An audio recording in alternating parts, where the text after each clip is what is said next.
Hi, மீன் குழம்பு சூப்பராக எப்படி வைக்கிறதுன்னு பார்க்கலாம். சட்டியில் வைக்கலாம், ரொம்ப ருசியாக இருக்கும்.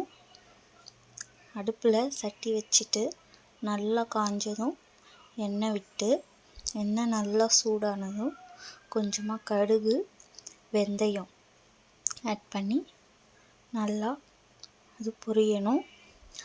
பொரிஞ்சதும் கருவேப்பிலை ஆட் பண்ணிக்கலாம். கருவேப்பிலை நல்லா பொரிஞ்சதும் 15லேருந்து 20 சின்ன வெங்காயம், 2 பல் பூண்டு சேர்த்து நல்லா வதக்கிக்கலாம். நல்லா வதங்கினதும்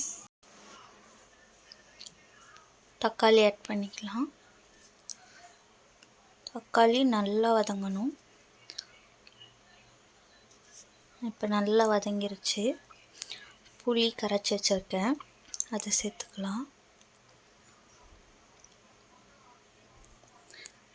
கொஞ்சம் மஞ்சத்தூள், குழம்பு மிளகாய்த்தூள்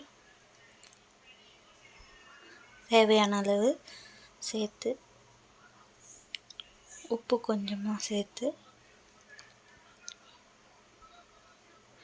உங்களுக்கு தேவையான அளவு தண்ணி விட்டு நல்லா கொதிக்கணும்.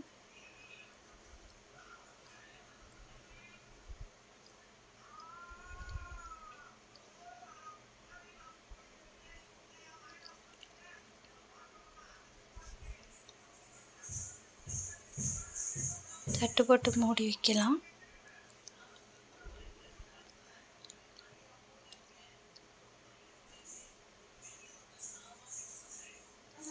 நல்லா கொதிச்சிருக்கு.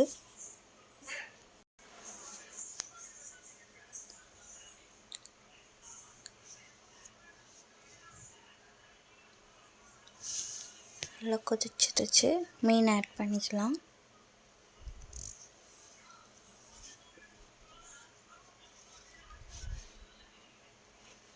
மீன் ஆட் பண்ணி லேசாக கிளறி விட்டுக்கலாம்.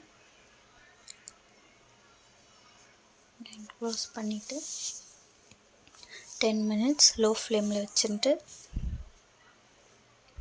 மீன் உடையாத மாதிரி லேசாக திருப்பி விட்டால் போதும். இப்போ மீன் வெந்திருக்கும். லேசாக வெந்தய பொடி தூவி அடுப்பு ஆஃப் பண்ணிடலாம். சூப்பரான மீன் குழம்பு ரெடி.